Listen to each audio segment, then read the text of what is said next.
Hello everyone, doctor जय Mehta here. Welcome और एक episode of doctors chat show में। आज हमारे साथ में है बॉम्बे के सबसे मशहूर endocrine surgeon doctor Ritesh Agarwal sir. मैं सर का स्टूडेंट रह चुका हूँ, मैं सर का बहुत अच्छा फ्रेंड हूँ और मैं सर के पास से बहुत सारी चीजें सीखता हूँ। मेडिसिन तो सीखते ही है, पर उसके अलावा सर का स्पेशलाइजेशन है फाइनेंसिस एंड स्टॉक मार्केट, जिसपे सर बहुत अच्छे लेक्चर्स देते हैं। इनफैक्ट उस पर मुझे एक सेशन करना है ये सेशन होने के बाद में।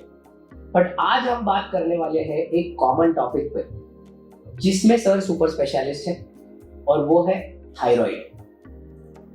रितेश सर, सबसे पहले तो वेलकम इस पूरे एपिसोड के लिए एंड थैंक यू आपका टाइम निकाल कर यहाँ पे आने के लिए। थैंक यू सो मच जय। ये मेरे लिए भी ऑनर की बात है कि मैं अपने भाई अपने दोस्त जय के साथ आज बैठा हूँ। हम दोनों ने एक ही साथ प्रैक्टिस शुरू की थी, एक दूसरे के दुख में साझा रहे हैं और आज जय ने मुझे यहाँ पे बुलाया आप सबके से रूबरू होने के लिए। ये भी मेरा सौभाग्य है। थैंक यू जय। Thank you sir. Sir, commonly हम देखते हैं कि लोगों को थायराइड के बारे में आजकल अवेयरनेस बहुत ज्यादा है। पीपल नो कि थायराइड में प्रॉब्लम हो सकते हैं, थायराइड कम हो सकता है, थायराइड ज्यादा हो सकता है, थायराइड हुआ तो चलो टेस्ट करवा लो, ब्लड टेस्ट जाओ, लेबोरेटरी में ऐप है तो आजकल ऐप पे T3 T4 TSH करवा दो और थायराइड का रिपोर्ट लेके डॉक्टर के पास जाओ। तो ऐसा पब्लिक को रहता है। प्लस कॉमनली कॉर्पोरेट्स में भी थायराइड का टेस्टिंग बहुत अच्छे अवेयरनेस से होता है। मुझे जानना ये है कि अपनी बॉडी में ये थायराइड का इंपॉर्टेंस क्या है। ये थायराइड गले में है ये सबको पता है, पर ये इंपॉर्टेंस क्या है इस छोटे से ऑर्गन का। जय, काम करते हैं, शुरू से बात करते हैं। थोड़ा सा पहले अपने दर्शकों को बता दें कि थायराइड होता क्या है। थायराइड एक छोटा सा ग्लैंड है जो हमारे गले में सांस की नली के आजू बाजू में स्थित होता है। आधा थायराइड राइट साइड, आधा थायराइड लेफ्ट साइड। एक छोटा सा ग्लैंड होता है, ना ही दिखता है ना ही फील होता है। इसका काम क्या होता है कि हमारे शरीर में कुछ स्पेशल केमिकल्स या हार्मोन्स बनाता है जो बना के ब्लड में डाल देता है, जिसको बोलते हैं thyroid hormones T3 T4। Correct.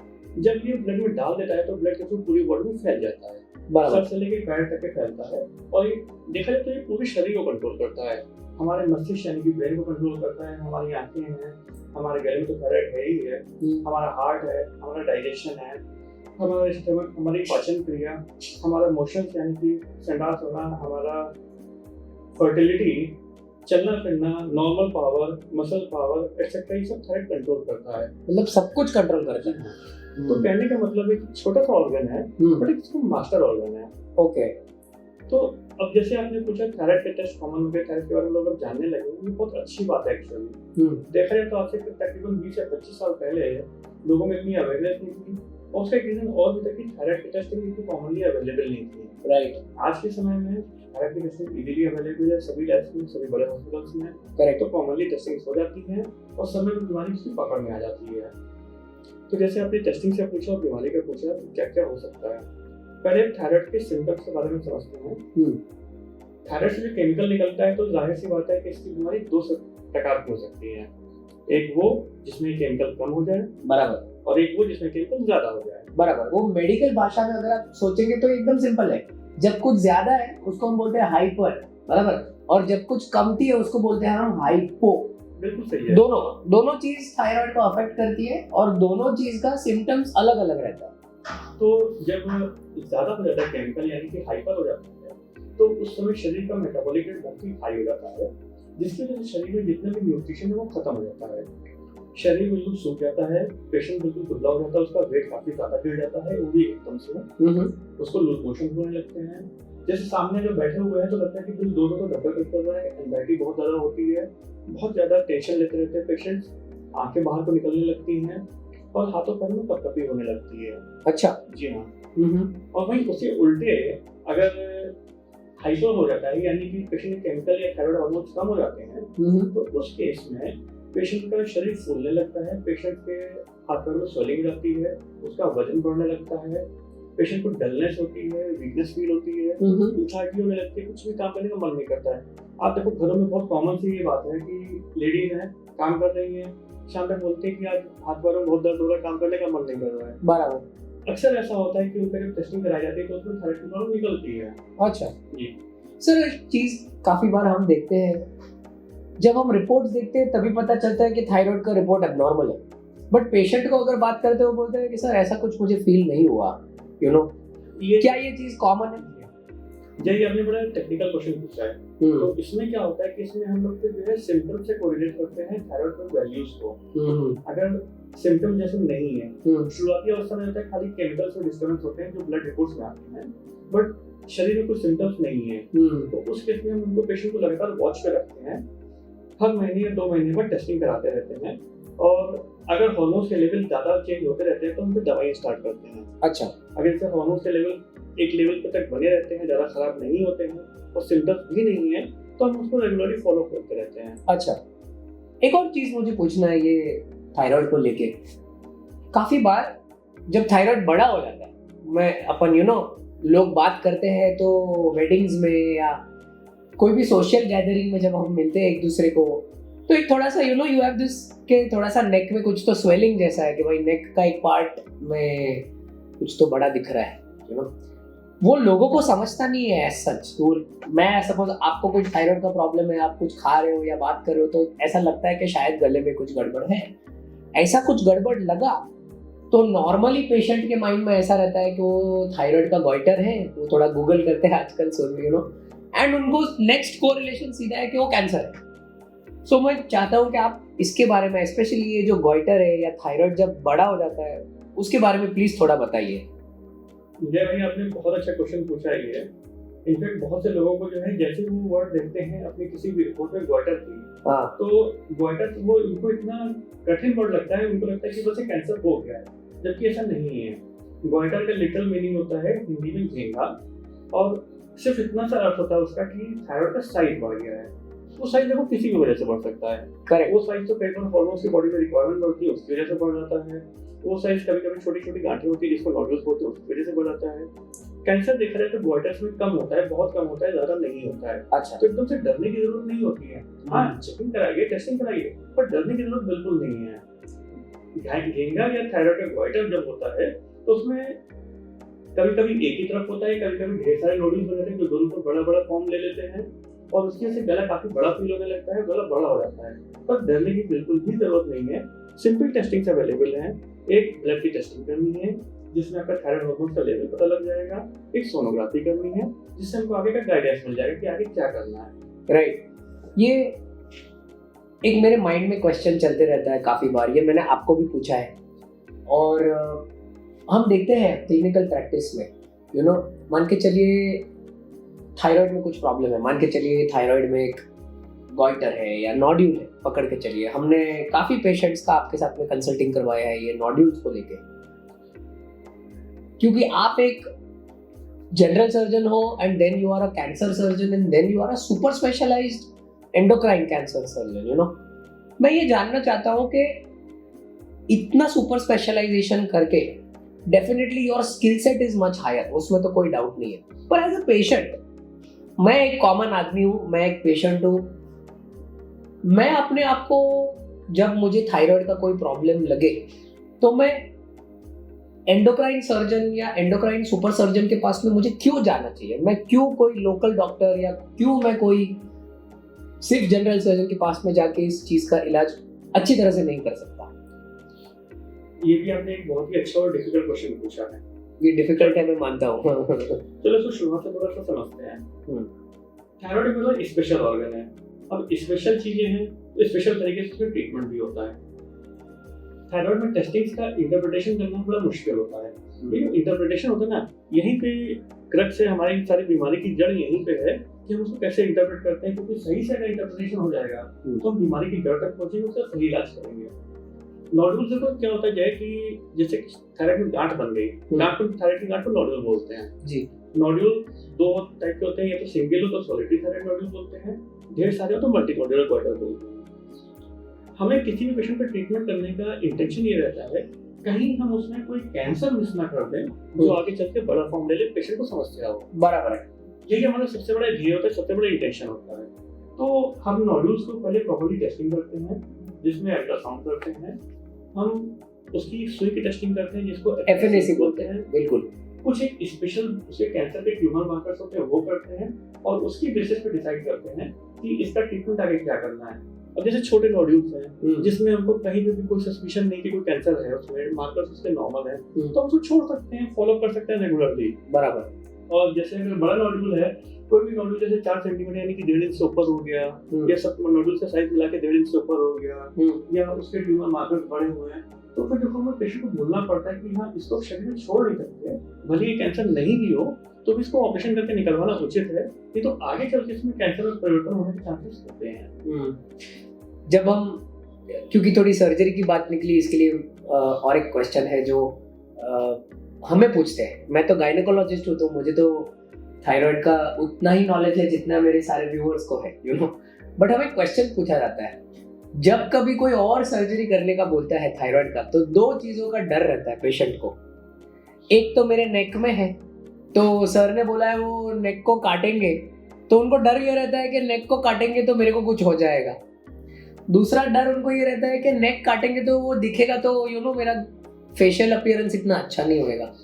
और ये माइंड में एक कॉमन फियर है, या फियर डाला जाता है शायद, कि अगर आप थायराइड की सर्जरी कराओगे तो आपका आवाज चेंज हो जाएगा। ये थोड़े से you know vocal cord surgeries का एक वो है लोगों में, तो प्लीज इसको आंसर कीजिए। चलो मैं बहुत सिंपल भाषा में समझाता हूँ। जब क्या होता था कि आज से तकरीबन 150 साल पहले दुनिया भर में थायराइड की सर्जरी बहुत ही मुश्किल मानी जाती थी।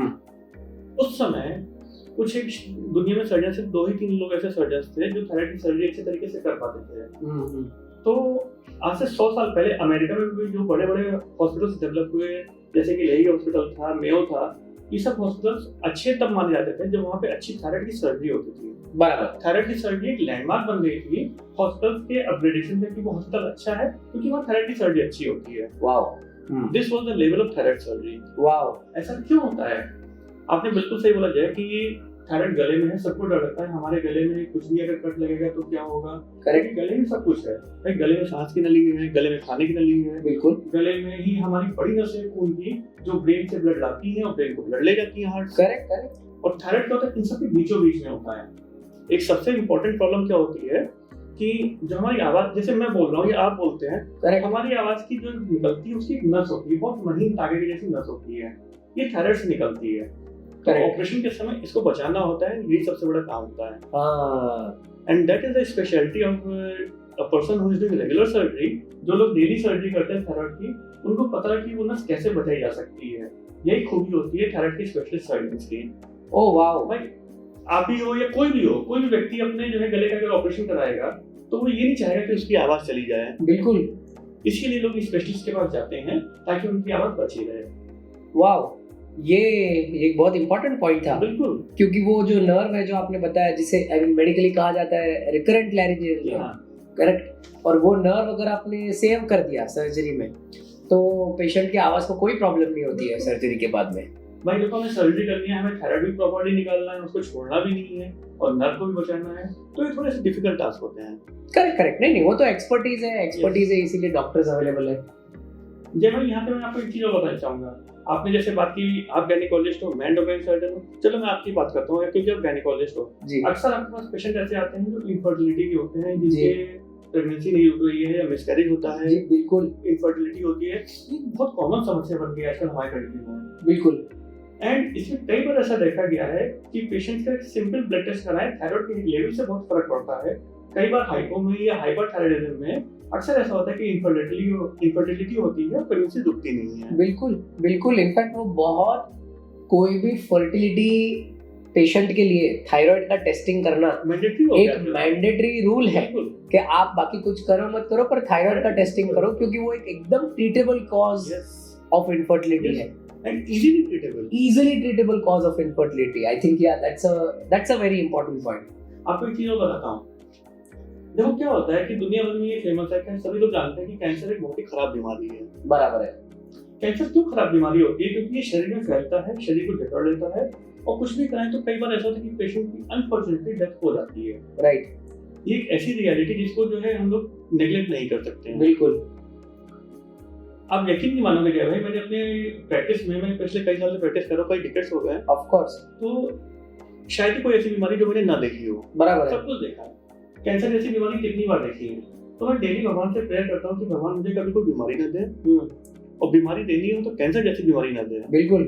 और अगर कैंसर भी देना हो तो थायराइड का कैंसर दे, क्योंकि थायराइड का कैंसर उन्हीं कैंसर्स में आता है जो हमारे शरीर के सबसे अच्छे कैंसर्स हैं। बिल्कुल बिल्कुल, I was 100% treatable. About to come to that कि थायराइड कैंसर के बारे में मुझे कुछ जानना है, क्योंकि जो वर्ड एक बार किसी ने बोला कि आपको कैंसर है, तो भले वो रिलेटिव कितना भी स्ट्रांग हो, अंदर से तो डर जाता है वो आदमी, डर तो टूट जाता है, पूरी फैमिली सफर करती है। बिल्कुल बिल्कुल। एंड थायराइड कैंसर जहां तक मैंने देखा, क्योंकि मैंने आपके साथ में एक दो पेशेंट्स का ये ट्रीटमेंट किया भी है, तो मैंने देखा है कि आप जो बारीकी से इवैल्यूएट करते हो, फॉरगेट डूइंग द सर्जरी, वो तो अच्छा ही करोगे, but the depth in which you evaluate, I think that is good, and that is something which changes the outcome. बिल्कुल, क्योंकि ना कोई भी पेशेंट हो, मेरा एक ये हमेशा रूल रहा है कि पेशेंट को बेस्ट आउटकम मिलना चाहिए, पेशेंट का राइट है। अब उस बेस्ट आउटकम के लिए कई बार हमें काफी टेस्टिंग करनी पड़ती है, तो जरूरी भी है, मगर उससे पेशेंट के लिए भला होता है कि हम कुछ मिस नहीं कर रहे होते हैं। एंड डेफिनेटली गले का ऑपरेशन अगर करा रहे हैं, मेजर ऑपरेशन तो जरूरी भी होता है। बिल्कुल बिल्कुल। आपको एक खास बात और बताऊं, आपने वही थोड़ी देर पहले पूछा था जी कि और क्या होता है गले में, कोई भी नहीं चाहेगा उससे गले में खराबी है। तो आज की डेट में ऐसी टेक्निक्स अवेलेबल हैं जिससे हम लोग थायराइड का ऑपरेशन करते हैं तो उसमें टांके नहीं आते हैं। क्या बात कर रहे हो? बिल्कुल। Is it minimally invasive? Yes. अच्छा, देयर आर मल्टीपल टेक्निक्स। हाँ। कई बार हम लोग जो है छाती से जाते हैं, बगल से जाते हैं, यानी आंखों से, कई बार हम लोग मुंह के अंदर से जाते हैं, कई बार इवन गले से ही जाते हैं कट करके, और ऐसे बंद करते हैं। हमारी एक बहुत स्पेशलिस्ट टीम है जो बंद करती है, और ऑपरेशन के बाद लोग पता भी नहीं कर सकते कि उसका कोई ऑपरेशन हुआ हो। वाओ, आई थिंक ये पॉइंट टेक होम कीजिए घर पे। तो इसी को थोड़ा और आगे बढ़ाते हैं जी। सोचो हाँ। कि किसी पेशेंट को कैंसर जैसी कोई बीमारी है जी, उसका ऑपरेशन हो जाए और वो पूरा क्योर हो जाए जी, और किसी को पता भी नहीं लगे कि ऑपरेशन जैसा कुछ किया गया है, बिल्कुल, एंड कोई कॉम्प्लिकेशन ना हो, और क्या चाहिए किसी को? नहीं एब्सोल्युटली, बिकॉज ये मैं डॉक्टर रितेश का तारीफ करने के लिए नहीं कह रहा हूँ। डॉक्टर रितेश के तरह जितने भी एंडोक्राइन सर्जन हैं वो ये फॉलो करते हैं, और एज अ पेशेंट आपको ये ध्यान में रखना है कि अगर थायराइड का सर्जरी होता भी है, देन टुडे आज के जमाने में ये सब कॉस्मेटिकली क्लोज होते हैं, पूरे इंसिजन, मतलब अगर कट किया तो कट ही ऐसे करते हैं कि वो इतनी अच्छी तरह से बंद कर सके उसको कि आपको पता भी ना चले। यू नो, एज पेशेंट्स अगर सर्जरी जरूरी है तो प्लीज कीजिए, जस्ट बिकॉज वो लुक्स बिगाड़ देगा उस चीज की वजह से सर्जरी अवॉइड करना आपके हेल्थ के लिए ठीक बात नहीं है। अदरवाइज जैसे डॉक्टर रितेश सर ने हमें सबको बताया है, there are so many things to a thyroid, you know, कम है, ज्यादा है, नोड्यूल है, गॉइटर है, हर चीज के लिए आपको जो ऑर्गन दिखता भी नहीं है आपके गले में, आप हर रोज आपको मिरर में देखते हो और आपको पता भी नहीं कि थायराइड यहाँ पे है, उस ऑर्गन के लिए हमारे देश में we have super specialised doctors just to operate. Imagine कीजिए किस लेवल का स्पेशलाइजेशन हमारे देश में अवेलेबल है। उस बेनिफिट और उस स्पेशलाइजेशन को अवेल कीजिए अगर जरूरत पड़ी तो। एंड ऑब्वियसली आपके शहर में, आपके स्टेट में, आपके जोन में डॉक्टर रितेश जैसे बहुत सारे अच्छे डॉक्टर्स अवेलेबल रहेंगे जो इस चीज के स्पेशलाइजेशन पे ऑपरेट करते हैं। तो कृपया करके ऐसे स्पेशलिस्ट डॉक्टर्स के पास में जाके आपका ट्रीटमेंट करवाइए। रितेश सर, ये पूरे 15-20 मिनट के लिए आपने आपके स्केड्यूल में से टाइम निकाला हमारे लिए, ये शूट करने के लिए आप आए, थैंक यू सो मच। कोई बहुत अच्छा दोस्त ही ये कर सकता है, so thank you so much for spending your time with us. Thank you Jay, and thank you team also. Thank you. Friends, we are available for consulting in Bombay, Indore, Ahmedabad and Bangalore. Bombay is our primary location. All appointment numbers are mentioned in the description. If anyone is genuinely interested, they may contact the hospitals for the same.